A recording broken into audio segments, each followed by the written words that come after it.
said, my name is Kristopher North. I am 25 years old. I have been a resident of downtown Youngstown for about 3 years now. I have been working for a property development group for a little less than a year. I'm also very active in the arts community, and I happen to be gay. I grew up in a very small town. Youngstown is essentially a metropolis compared to this place. There's a pig farm directly across from my high school. The word seasons refer to what sports were in session rather than the actual weather. And I grew up convinced that I was going to be closeted for the rest of my life. Even though I realized that I was gay at a pretty young age, I had every intention of growing up, getting married to a woman, and eventually having a family. Despite the socially liberal progression of the US in recent years, the prejudice that youth face in their everyday lives can be crippling and devastating. And that is the motivation behind YOUnify Theater Company. About 2 years ago, we started off as a nameless youth theater troupe, just starting out at the Oakland Center for the Arts.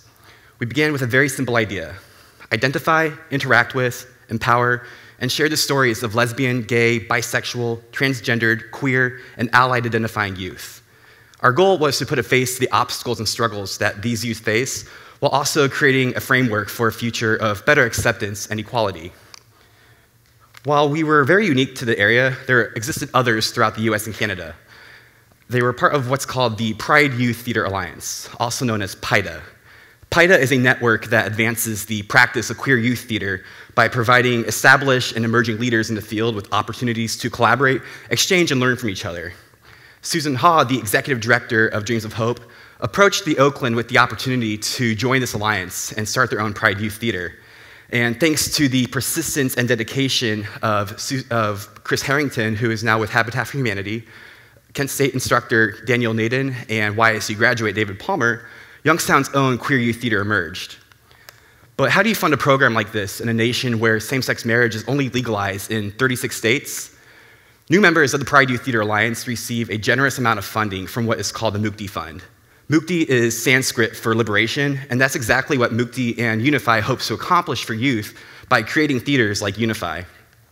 They basically reach out to all these groups across the country and say, hey, what you're doing is awesome, and we want to help you. They came to YOUnify, and now we're here. 2 years later, we operate semi-independently in a beautiful, newly renovated facility in downtown Youngstown, led by a group of teaching artists consisting of myself, Alexander DiGirolamo, Stephen G. Klein, and Brianna Kiever. But what does YOUnify actually do? Well, every season starts with identifying youth who would benefit from a program such as YOUnify, and we invite them to come meet us for a session at our offices. Typically, our troupe consists of 8 to 12 youth performers, and it's essential that these individuals are not only dedicated to their craft as performers, but also to bring a message of solidarity and equality to our audiences. Typically, we will go out to our local schools, and we will meet with students, and we tell them, hey, we're starting this program. We are looking for people who are like-minded, artsy, and want to get involved with not only the theater community, but also the LGBT movement. Susan Ha, who is the executive director from Dreams of Hope, is the one that brought this to us. And since then, it has snowballed into something completely amazing. But how do we do this? What do we do? So we bring youth in, and then we move on to phase 2, which is called the discovery process. So this is the most difficult but necessary phase of YOUnify. Over a series of 4 to 6 workshops, the youth meet and discuss their experiences as LGBT youth. And the conversations tend to touch on bullying, homophobia within their schools, even phobia within the LGBT community itself. We follow a set of community guidelines that the group agrees on, basically to ensure not only respect for individual identities, but also different types of participation style. We realized pretty early on while working with youth that not everybody's participation style is going to look the same. And while we encourage all of our individuals to not only break out of their comfort zones, but we will never, ever pressure someone to do what they're not comfortable with. We just want YOUnify to be exactly what the youth make of it. So that brings us on to phase 3. So creative writing. This is an opportunity for the members of our group who are interested and passionate in creative writing to team up and begin taking those different thoughts and ideas that we came up with during the discovery process and start putting words to them. By the end of this phase, we hope to create a 45-minute original script that not only embodies the ideas that these youth came up with, but also to serve as an educational and entertainment tool to our audiences. We will then reach out to local venues and say, hey, do you guys want somebody to come and talk about the LGBT movement or social justice? And if they say yes, we're in the door and we start spreading our message to the people around us and to our communities. With our theme in hand, we begin presenting this. So phase 3 is over, and then we move on to the performances. What we have for you today is a sample of our 2015 production. This was imagined by the students at YOUnify and put to paper by a local writer by the name of Alan Stevens. The scene depicts an alternate universe where being gay is normal and being straight is a struggle. So please welcome Jaden Byrne, Kiara Jacobson, Max Tompkins, Burke Lizzie, and Spencer Farkas of YOUnify Theater Company.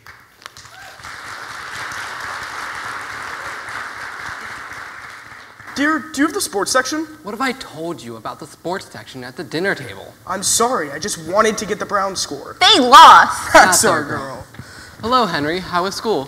Fine. Oh, slow down. What's the rush?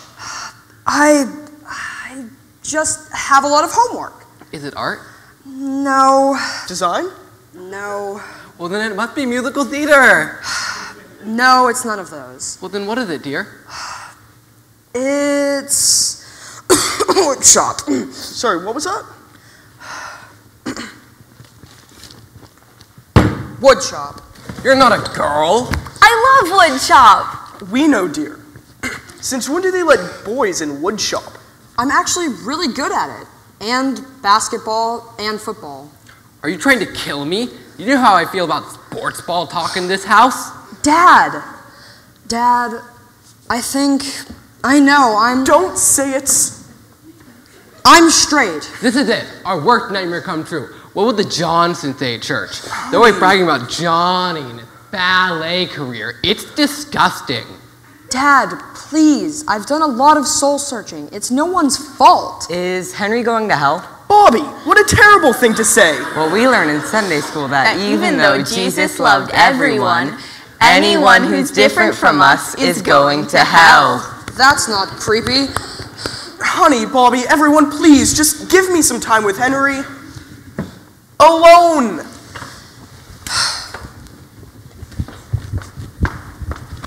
Dad, I'm sorry. It's really been weighing on my heart. I know, son. You're becoming a man. I understand the things you're going through. You know, I once thought that I was a heterosexual. You did? I remember I was young. Her name was Betsy George. She was the prettiest girl in town. She could woodshop a rocking chair in less than 30 minutes. She was the quarterback of the football team and had these amazing calves. She sounds hot. She was, son. Well, one summer, I was on flag line, and we were all out celebrating after a game, and one thing led to another, and I kissed Betsy right on the lips. Is Betsy my mom? Well, everyone in school found out and made my life a living hell. They called me things like straight, breeder, hetero. It was awful. Oh. I just want you to know what you're getting yourself into. I know, Dad. I do, but times are different now. I don't know about that, son.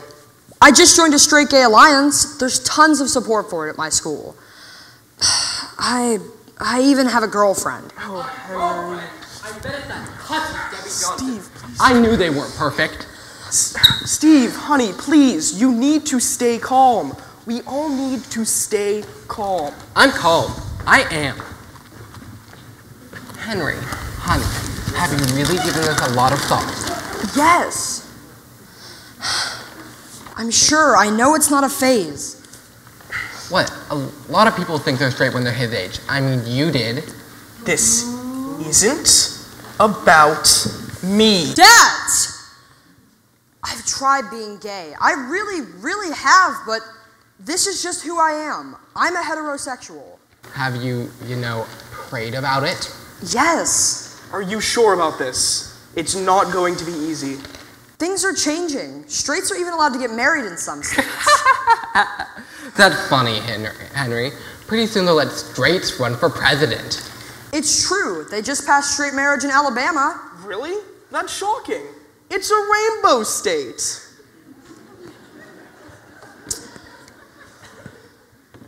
Okay, enough with the gay straight jokes. You get the picture.